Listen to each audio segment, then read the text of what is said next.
Hey, what is up, Thunderlings? Das Smalls here, bringing you guys a quick game of domination. Before I start though, I want to thank Legend of Thunder for uploading this to his community channel.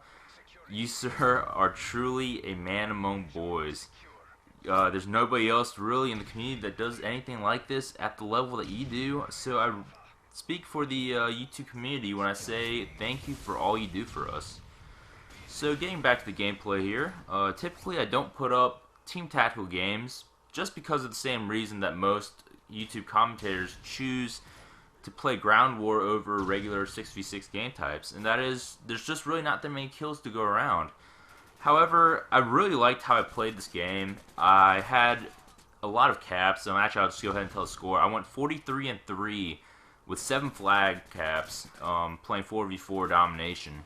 And yeah, so I normally don't do this well. I'm more of a just your average Call of Duty player. I don't even put up that many commentaries. I do put up commentaries, I guess 2 or 3 a week, but mostly I stick to fail vids, which thankfully this Call of Duty has given me a ton of fail vids to put up, as well as Super NES commentaries, as well as currently a Let's Play that I have going of DC Universe Online, which is a free MMORPG for PlayStation 3 as well as PC, which I've actually enjoyed quite a bit, surprisingly. I started doing this at first only as a kind of tune-up or a learning experience for my upcoming Let's Play of Legend of Zelda: Link to the Past, but I found myself enjoying this game quite a lot. So if you guys are on PS3 or PC and find yourselves not enjoying Call of Duty as much as you used to, I'd highly recommend you guys check it out. So that's kind of enough about my channel. I want to go more into depth now, just on a topic that I had planned for this commentary. So this game was the second game I played after taking about a month off from Call of Duty. The first game I played with my buddies, we hopped into the game of domination, which is the game type I normally play, and we faced the worst campers I've ever played in my life. These guys had every single choke point locked down. They were behind cover, they had heartbeat sensors, just the whole 9 yards. So after we finished out that game, I think we ended up barely winning or barely losing, but this was quite a while back.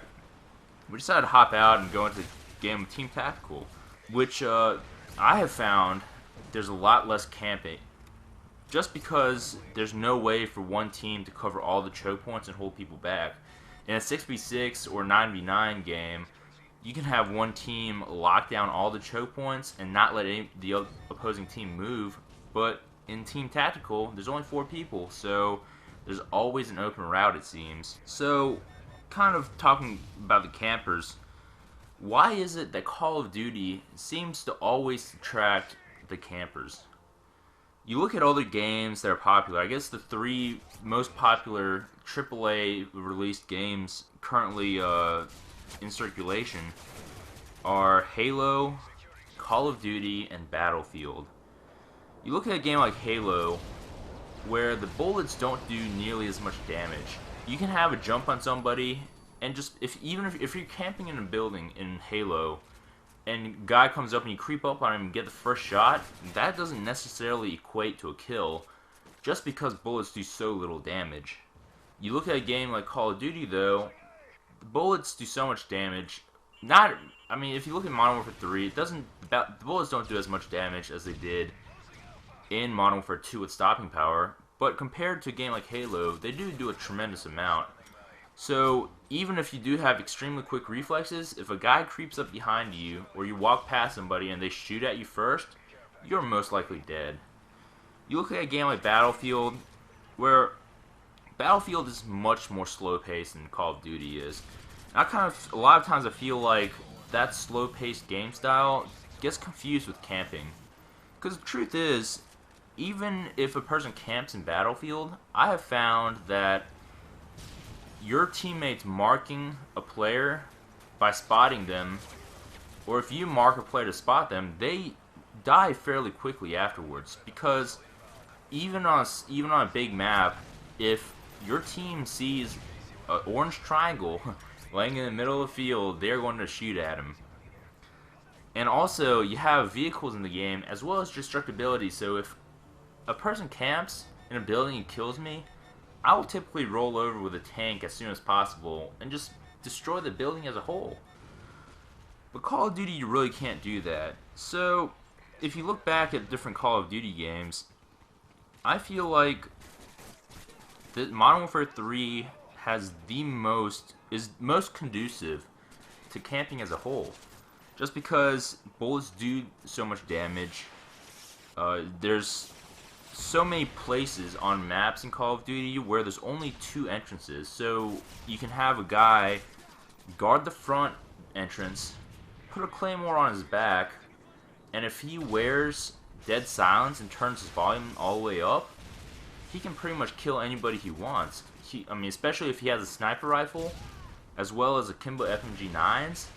Then he can snipe people out the window, guard the doorway, listen for people creeping up. So you have a situation where Call of Duty almost seems like it's designed towards camping, which that's what it is.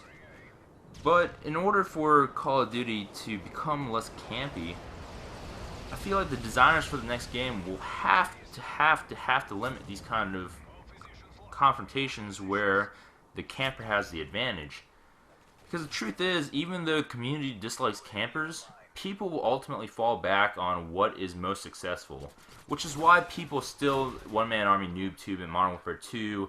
It's why people glitch and hack not Black Ops, but World at War and COD 4, is because at the end of the day, even though people hate camping, and even campers hate campers, is what people fall back on to be the most successful.